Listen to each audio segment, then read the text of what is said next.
رمضان مبارک کا مہینہ بڑی تیزی کے ساتھ گزرتا چلا جا رہا ہے۔ اب صرف انگلیوں پر گنے چنے دن باقی رہ گئے ہیں اور یہ بھی انشاءاللہ گزر جائے گا۔ لیکن بڑے افسوس کی یہ بات کہنی پڑ رہی ہے کہ جس طرح ہم لوگوں کو رمضان مبارک کے مہینے میں جیسی عبادت کرنی چاہیے تھی، جیسی ہم لوگوں کو مجاہدہ کرنا چاہیے تھا، اس طرح ہم لوگوں نے کیا نہیں۔ بہت سارے لوگ جس طرح رمضان مبارک سے پہلے ان واہیات کے اندر اور ایسی ویسی حرکتوں میں لگے ہوئے تھے،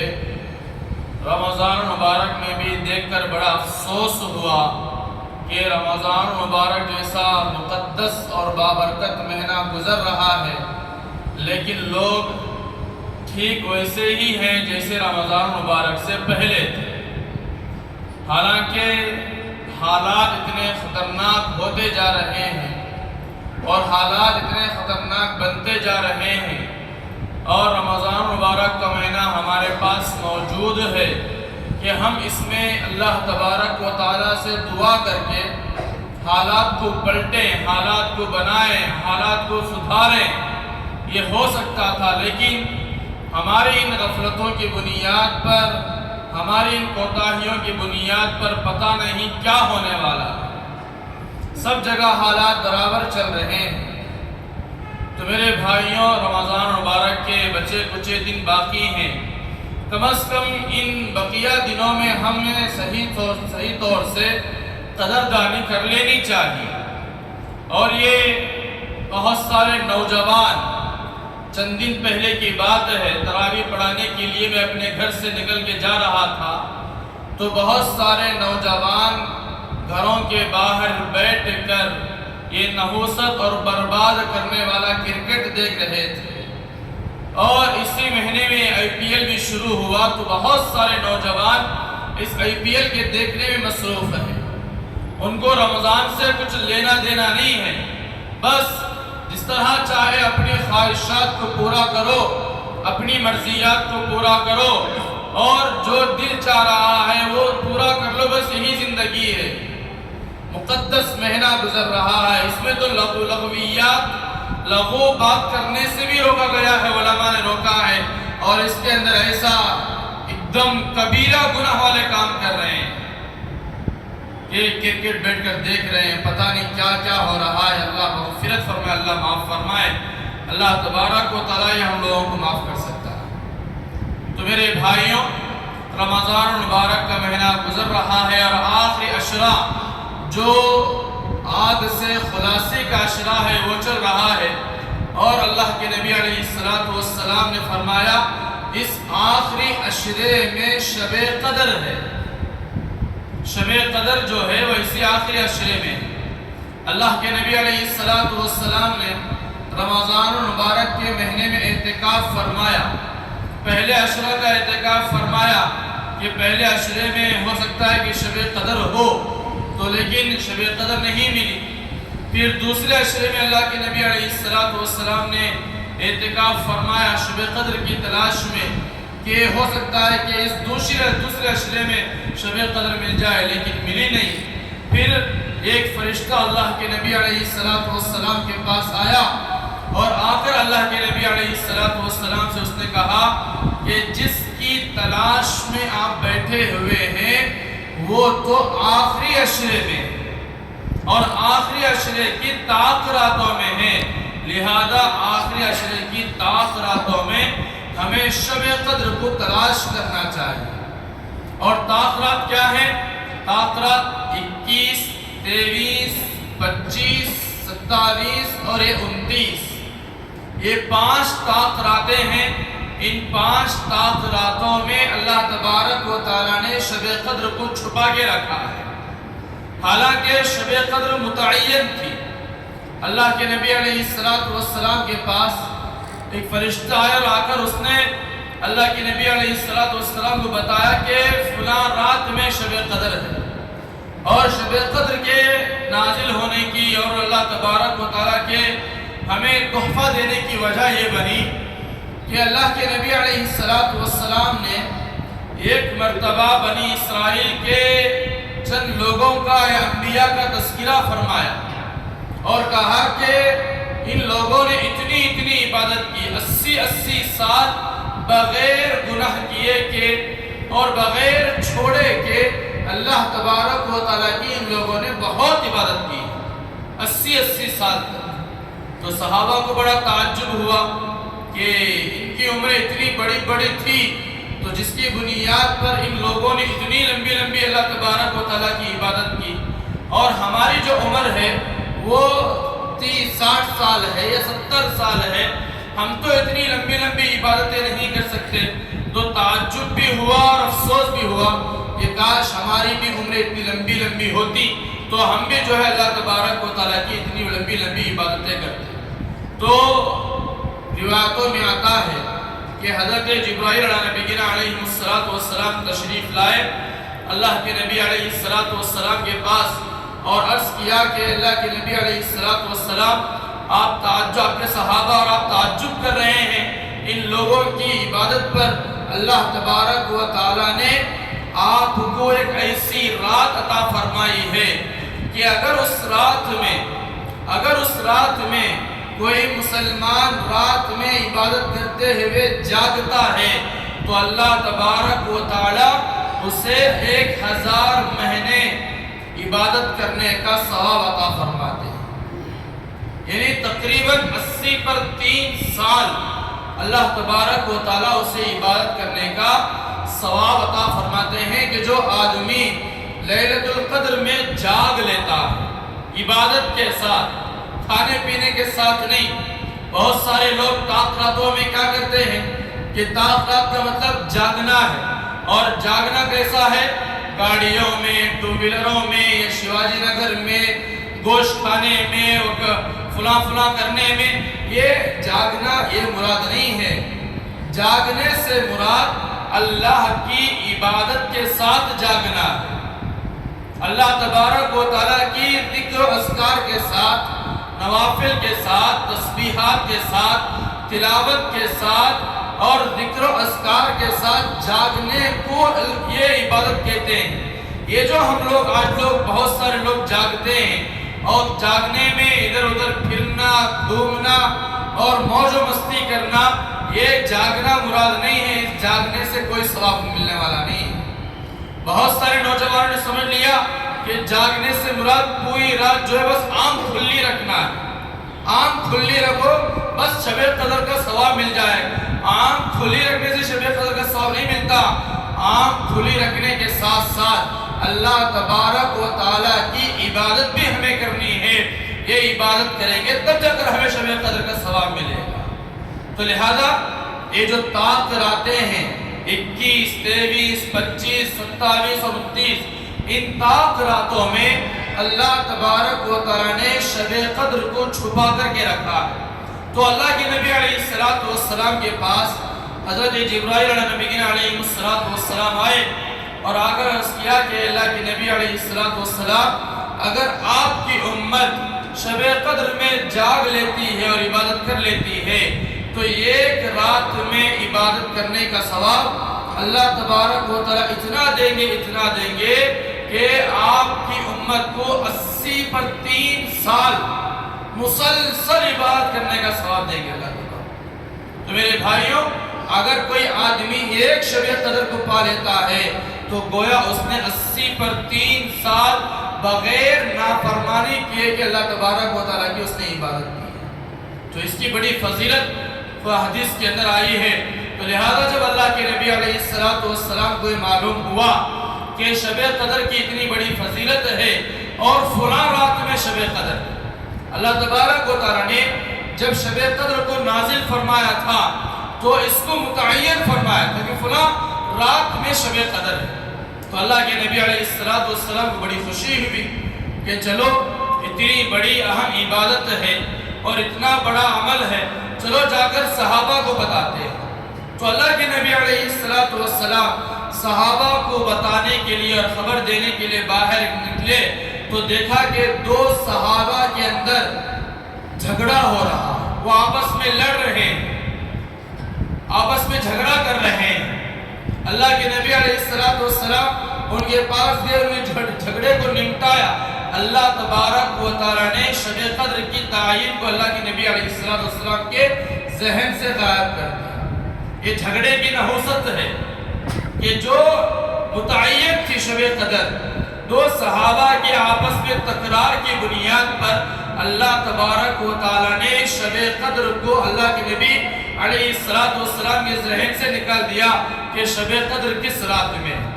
پھر اس کے بعد اعلان ہوا، اللہ کے نبی علیہ السلام نے فرمایا کہ میں تمہیں شب قدر کو بتانے کے لیے آیا تھا، لیکن تم لوگوں کے جھگڑے کی بنیاد پر اللہ تبارک و تعالیٰ نے اس کی تعین کو اٹھا لیا۔ اب اسے آخری عشرے کی طاق راتوں میں تلاش کرو کہ اللہ تبارک و تعالیٰ نے اس کو آخری عشرے کی طاق راتوں میں چھپا کر کے رکھا ہے۔ تو لہذا بعض علماء فرماتے ہیں کہ یہ آخری عشرے کی طاق راتوں میں آتی ہے، اور بعض علماء فرماتے ہیں کہ رمضان مبارک کے پورے مہینے میں اللہ تبارک و تعالیٰ جب چاہیں گے شب قدر کو اتارے، شب قدر نازل فرمائے۔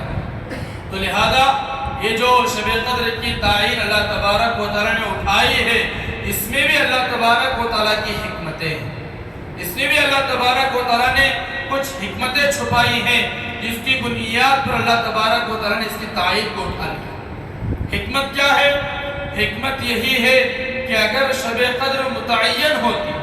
تو لوگ کیا کرتے؟ مثال کے طور پر 27ویں رمضان میں اگر شب قدر متعین ہوتی تو لوگ جو ہے صرف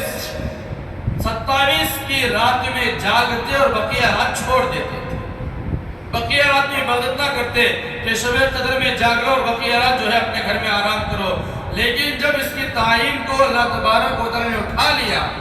تو اب لوگ کیا کرتے ہیں؟ اب لوگ جو ہے اس کی تلاش میں تقریباً کئی رات جو ہے جاگتے ہیں، عبادت کے ساتھ اس کو تلاش کرتے ہیں کہ شب قدر مل جائے، ایک شب قدر مل جائے گی، اللہ تبارک و تعالیٰ تقریباً 80 سال کی عبادت کی تو 80 سال کی عبادت کا ثواب عطا فرمائے گا۔ تو لوگ جو ہے طاق راتوں میں جاگتے ہیں عبادت کے ساتھ کہ اگر شب قدر متعین ہوتی تو لوگ ایک دن جاگتے اور بقیہ دن جو ہے آرام کرتے۔ اس میں ایک حکمت یہ بیان کی گئی، اور دوسری حکمت یہ بیان کی گئی کہ اگر شب قدر متعین ہوتی کہ آج شب قدر ہے، اور لوگ معلوم ہونے کے باوجود بھی بہت سارے لوگ ہوتے ہیں جو بغیر گناہ کیے کہ ان لوگوں کو چین نہیں آتا، بہت سارے لوگ ہوتے ہیں جو بغیر گناہ کیے کہ ان لوگوں کو چین نہیں آتا، تو شب قدر کے متعین ہونے کے باوجود اگر وہ لوگ گناہ کرتے تو اللہ تبارک و تعالیٰ کا عذاب نازل ہو جاتا، اللہ تبارک و تعالیٰ کی ناراضگی ان کے اوپر آ جاتی اور بہت بڑا گناہ شمار ہوتا۔ اس لیے اللہ تبارک و تعالیٰ نے اس کی تعین کو اٹھا لیا کہ لوگ جو گناہ کریں گے، لیکن جو ہے یہ جو جان بوجھ کر گناہ کرنے کا جو گناہ تھا اس سے جو کم از کم ملے گا اس سلسلے میں گناہ۔ تو لہذا اس کی اور بہت ساری حکمتیں بیان کی گئی ہیں۔ لہذا ہم لوگوں کو چاہیے کہ ہر آدمی شب قدر کی تلاش میں رمضان مبارک کے جو آخر ایام چل رہے ہیں اس میں عبادت کے ساتھ جاگنے کا اور عبادت کرنے کا اہتمام کرے۔ لہذا یہ تو شب قدر کے سلسلے میں ہوا، اور آخری جو مسئلہ ہے رمضان مبارک میں کہ جس طرح ہم لوگ زکوٰۃ نکالتے ہیں اس طرح ہم لوگوں کو صدقہ فطر بھی نکالنا ہے۔ صدقہ فطر کیا ہے؟ جس طرح عید الفطر ہے، عید الفطر کا مطلب فطر کی خوشی کہ آج ہمارے روزے مکمل ہو گئے ہیں، آج ہم نے اللہ تبارک و تعالیٰ کی پورے مہینے عبادت کی ہے، آج ہمارا رمضان مبارک ختم ہو گیا ہے اور ہم نے اللہ تبارک و تعالیٰ کی بھرپور عبادت کی ہے۔ اس خوشی میں ہم لوگ عید مناتے ہیں، اسی کا نام ہے عید الفطر۔ فطر کا معنی ہے کہ روزوں کو چھوڑنا، کہ روزوں کو چھوڑنے کی بنیاد پر آج ہم لوگ خوشی منا رہے ہیں۔ تو ٹھیک اسی طرح ایک ہے صدقہ فطر۔ کہ فطر کا صدقہ نکالنا ہے، اور یہ کتنا نکالنا ہے؟ 1 سا گیہوں، 1 سا جو، تقریباً 2.25 کلو کی قیمت یا 2.25 کلو کا اناج ہم لوگوں کو نکال کر غربا میں تقسیم کرنا ہے۔ اللہ کے نبی علیہ السلام نے فرمایا کہ عید سے پہلے صدقہ فطر نکال، 1 سا جو ہے، 1 سا گیہوں، 1 سا جو ہے کشمش یا پھر کھجور ہے، ان سب کو 1 سا جو ملائیں گے تو ان کی جو قیمت آئے گی اس قیمت کے حساب سے ہم لوگوں کو صدقہ فطر نکالنا ہے۔ اور گیہوں کے حساب سے تقریباً 2.25 کلو گیہوں تقریباً 95 روپے 100 روپے بیٹھ رہی ہے۔ یہ ان لوگوں کے لیے ہے جو بالکل غریب ہوتے ہیں، جو غریب ہوتے ہیں یا پھر ان کے پاس مال کم ہوتا ہے، وہ لوگ جو ہے گیہوں کے حساب سے صدقہ فطر نکالیں۔ لیکن جو لوگ مالدار ہیں، جن لوگوں کو اللہ تبارک و تعالیٰ نے وسعت دے رکھی ہے، مالداری ہے، فراخی ہے، تنگی ان لوگوں کے پاس نہیں ہے، وہ کھجور کے حساب سے نکالے، کشمش کے حساب سے نکالے، جو کے حساب سے نکالے۔ ہم لوگوں کے ذہنوں میں یہ بات بیٹھی ہوئی ہے کہ صدقہ فطر جو ہے وہ 100 روپے یا 80 روپے ہے یا 90 روپے، یہ ان لوگوں کے لیے ہے جن کے پاس مال کم ہوتا ہے، وہ لوگ گیہوں کے حساب سے اتنا نکالیں۔ لیکن جن لوگوں کو اللہ تبارک و تعالیٰ نے فراخی دی ہے،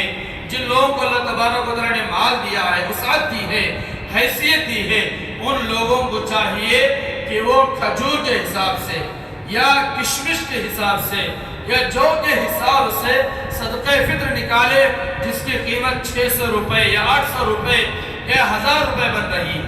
100 روپے نکالنا ضروری نہیں ہے، بلکہ 100 روپے کے اوپر آپ جتنا چاہے نکال سکتے ہیں اور نکال کر غربا کو دے، تاکہ غربا جو ہے اپنی عید کا انتظام کریں۔ صدقہ فطر کے نکالنے کی 2 مقاصد اللہ کے نبی علیہ السلام نے بیان فرمائی۔ صدقہ فطر کیوں نکالا جاتا ہے؟ صدقہ فطر نکالنے کا ایک مقصد یہ ہے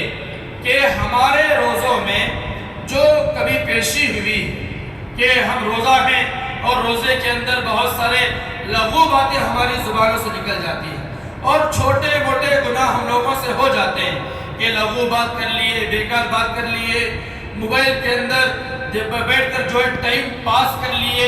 یا کوئی بد نظری ہو گئی۔ یہ جو روزے کی حالت میں اونچ نیچ ہو رہی ہے اور چھوٹے موٹے گناہ جو ہو رہے ہیں، یہ صدقہ فطر کے نکالنے کی بنیاد پر اللہ تبارک و تعالی ہماری اس کی اونچ نیچ کو معاف کر دیں اور ہمارے جو روزے ہیں وہ بالکل پاک اور صاف ہو جائیں گے۔ اس کی بنیاد پر صدقہ فطر نکالنا۔ تو صدقہ فطر نکالنے کا ایک مقصد ہمارے روزوں کی پاکی ہے کہ روزے کی حالت میں جو چھوٹے موٹے صغیرہ گناہ ہو گئے ہیں، وہ صدقہ فطر کی نکالنے کی بنیاد پر اللہ تبارک و تعالی ہمارے ان چھوٹے موٹے گناہوں کو معاف کر دے۔ اور دوسرا مقصد صدقہ فطر نکالنے کا اللہ کے نبی علیہ السلام نے یہ بیان فرمایا کہ صدقہ فطر نکالو تاکہ جو غربا ہیں، جو مسکین ہیں، جو فقیر ہیں، یہ لوگ اپنے لیے عید کے کھانے کا انتظام کریں۔ مالدار لوگ ہوتے ہیں وہ تو اپنے کھانے کا انتظام کر لیتے ہیں، لیکن بہت سے غریب ایسے ہیں جن کے لیے کھانے کا انتظام نہیں ہوتا۔ ذہن میں یہ سوال ہوتا ہے کہ اب تو ہمیں کوئی غریب نظر ہی نہیں آ رہا، اب تو ہمیں کوئی غریب نظر ہی نہیں آ رہا۔ جو غریب ہے وہ بھی تو مالدار ہے، جو غریب ہے وہ بھی مانگ کے بھیک مانگ کے یہ بھی تو مالدار بن رہے ہیں۔ ان کے پاس اتنے پیسے نہیں ہوتے کہ وہ اپنے لیے عید کا انتظام کر لیں۔ میرے بھائیوں، یہ رواجی مالدار، یہ رواجی بھکاری ہے۔ جو آدمی مانگ کے پیسے اکٹھا کر رہے تو رواجی ہے۔ بہت سارے غریب ایسے بھی ہیں جو شرف کی بنیاد پر وہ 1 روپے کا سوال نہیں کرتے۔ بہت ساری بیوہ عورتیں ایسی ہیں کہ ان کے شوہر کا انتقال ہو گیا، وہ چھوٹا موٹا کام کر کے ان کے گھر میں ان کے گھر میں کپڑے دھو کے جھوٹا مانج کے یا جھاڑو لگا کر کے اپنے گھر کا انتظام کر رہی ہیں، ایسی آپ کو سینکڑوں نہیں بلکہ ہزاروں عورتیں اور بچے مل جائیں، ہزاروں ایسے لوگ مل جائیں گے۔ ایسے لوگوں کو تلاش کر کر کے ان لوگوں کو صدقہ فطر اور زکوٰۃ پہنچاؤ، اللہ تبارک و تعالیٰ آپ کو ڈبل نہیں پتہ نہیں کتنا آپ لوگوں کو ثواب عطا فرمائے۔ تو یہ غریب وہ ہوتے ہیں جو مانگتے ہیں اور مانگ کر اپنی ضرورتوں کو اور اپنی حاجتوں کو پورا کرتے ہیں، اور ان میں بہت سارے تو مالدار بھی ہوتے ہیں، ان میں تو بہت سارے مالدار بھی ہوتے ہیں جن کو زکوٰۃ دے کے زکوٰۃ ادا نہیں ہوگی، اور بہت سارے غریب ایسے ہیں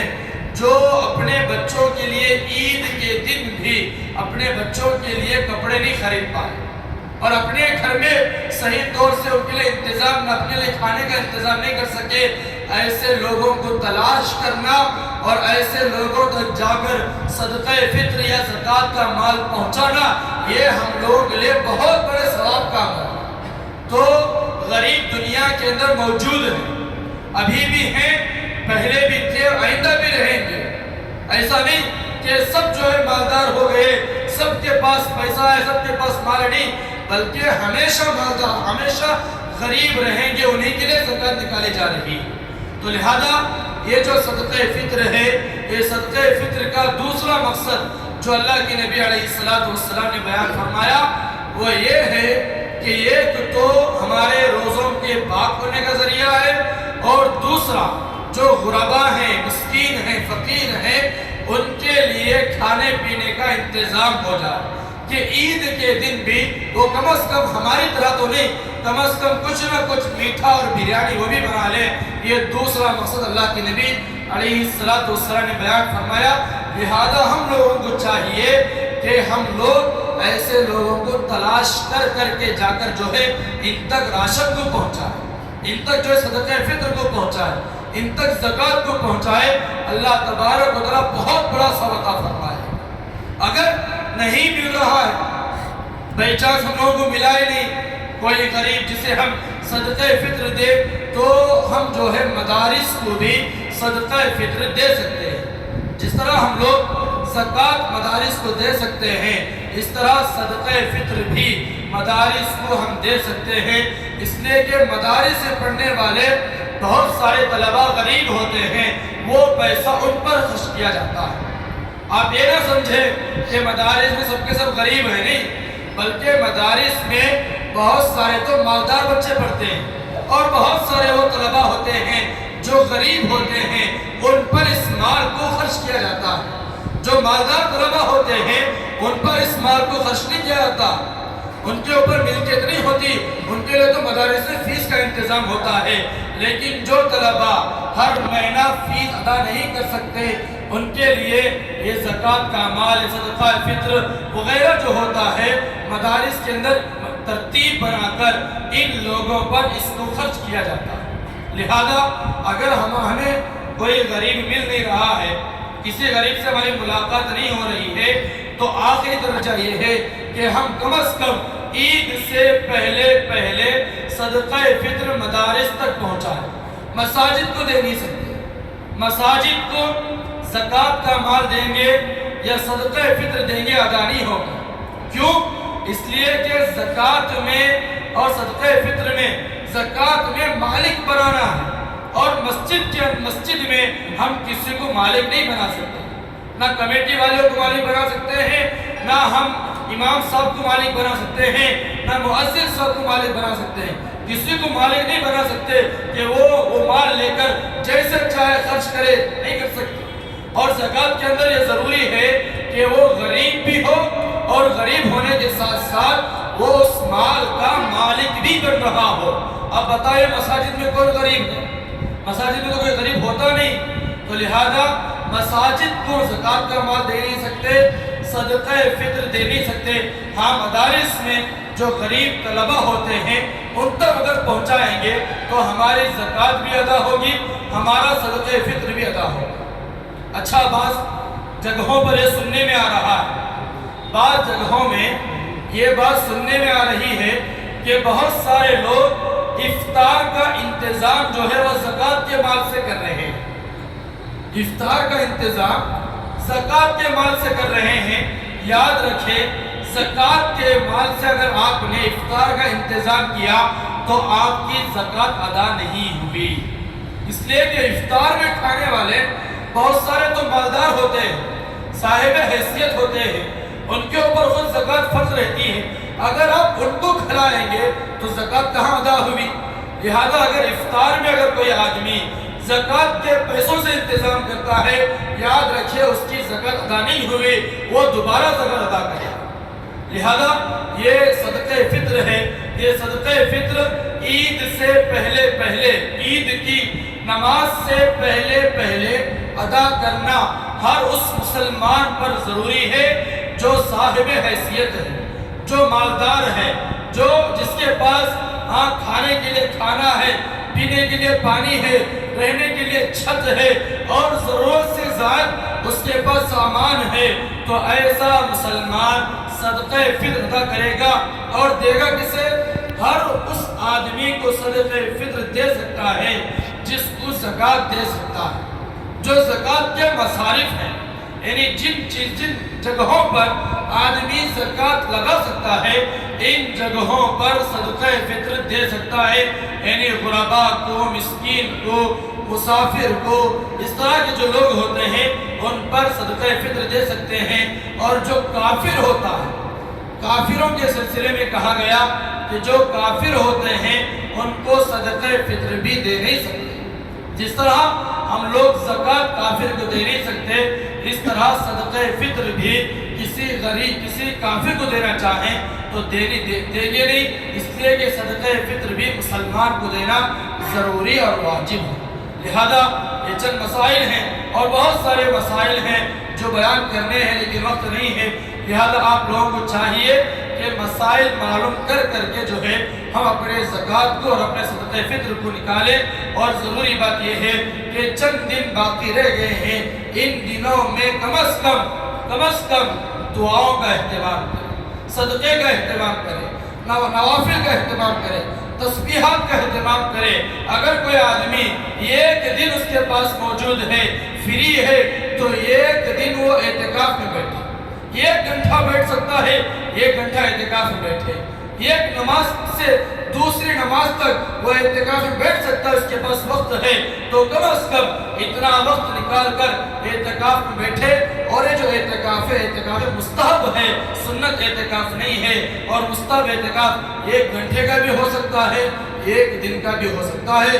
اور اعتکاف میں بیٹھ کر پورے عالم کے لیے اور عالم اسلام کے لیے اور خاص طور سے ہمارے اس ہندوستان کے آنے والے الیکشن کے لیے کم از کم دعائیں کریں کہ اللہ تبارک و تعالیٰ اس الیکشن میں بہترین سے بہترین فیصلہ فرمائے،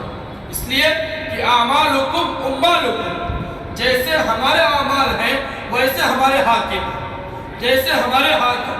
ہمارے اعمال ہوں گے اللہ تبارک و تعالیٰ ایسا ہی بادشاہ اور ایسا ہی حاکم ہم لوگوں کو عطا فرماتا ہے۔ لہذا ہم اپنے اعمال کو درست کرنے کی بھی کوشش کریں، اور ان دنوں میں جتنا ہو سکتا ہے، جس آدمی کو جتنا وقت میسر ہے اتنا وقت اللہ کے لیے مسجد میں بیٹھ کر اعتکاف کی نیت سے گزارے۔ اللہ تبارک و تعالیٰ ہماری ان کہی سنی باتوں پر عمل کرنے کی توفیق نصیب فرمائے،